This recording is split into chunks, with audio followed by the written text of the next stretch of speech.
I'm Michael Gingold from Fangoria, Rue Morgue, Birth Movie Stuff, and other outlets. Thank you.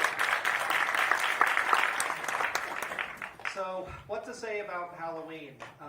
I've written about this movie several times in Fangoria, in a special John Carpenter magazine, in 2 sets of liner notes, in a book called My Favorite Horror Movie, and for my junior high school newspaper in 1979.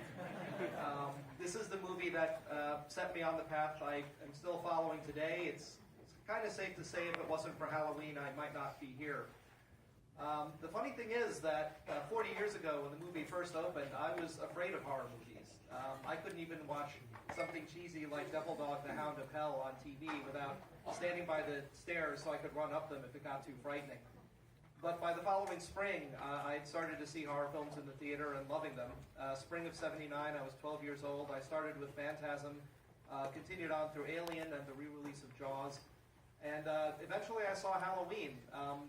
I wasn't really too aware of the film up until about the summer of '79, because when Halloween opened in the New York area in October of 1978, there was a newspaper strike going on.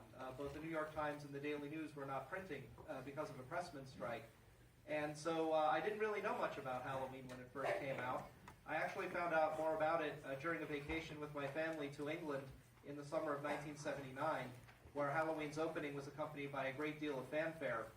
What had happened was that Carpenter's previous film, Assault on Precinct 13, was pretty much ignored when it opened in America. But when it opened in England, it got a much better release and a lot of attention thanks to a company called Miracle Films that gave it a lot of push. The head of Miracle Films was a gentleman named Michael Myers. And so John Carpenter decided to reward him, I guess, by naming him the killer in his next film, Halloween, after him. So off I went to see Halloween in October of 1979 on its first re-release. And I went with my grandmother because my parents didn't really like horror films, so my grandparents would take me to see them.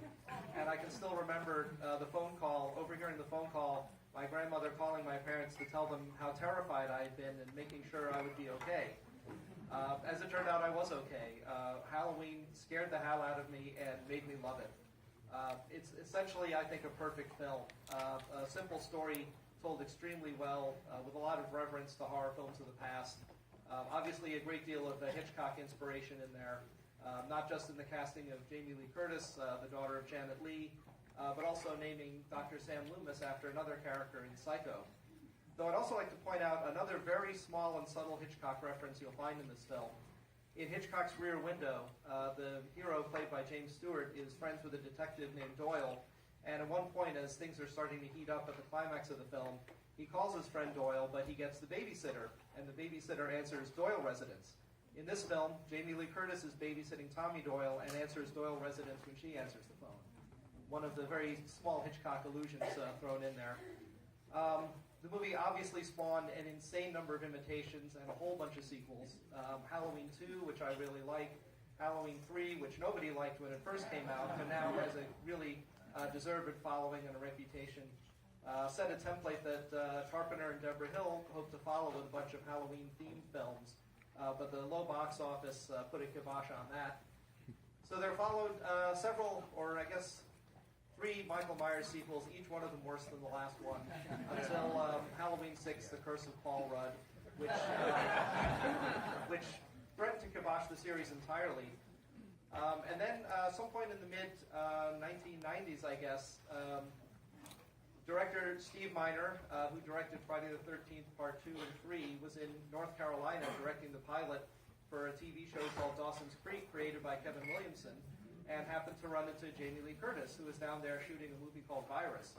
So heads were put together, discussions were had, and eventually the decision was made to do a true Halloween sequel that would bring Jamie Lee Curtis back to the story.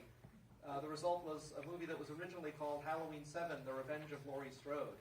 But the powers that be at Dimension Films decided that was a little too blatant, I guess, and then decided to call it a title that is supposed to be read as Halloween H20, as it's 20 years later, but everyone reads as Halloween H2O, which some of my friends sometimes jokingly call Halloween water. H2O doesn't make a whole lot of sense in a Halloween title, but that's how it's become known. And it is the first truly good Michael Myers sequel since the first Halloween 2. And of course, Jamie Lee Curtis is back, supposedly putting and to Michael Myers, though unfortunately they decided to go on and do Halloween Resurrection, which is memorable mostly for Busta Rhymes saying, "Trick or treat, motherfucker." One of the negative highlights of the Halloween series.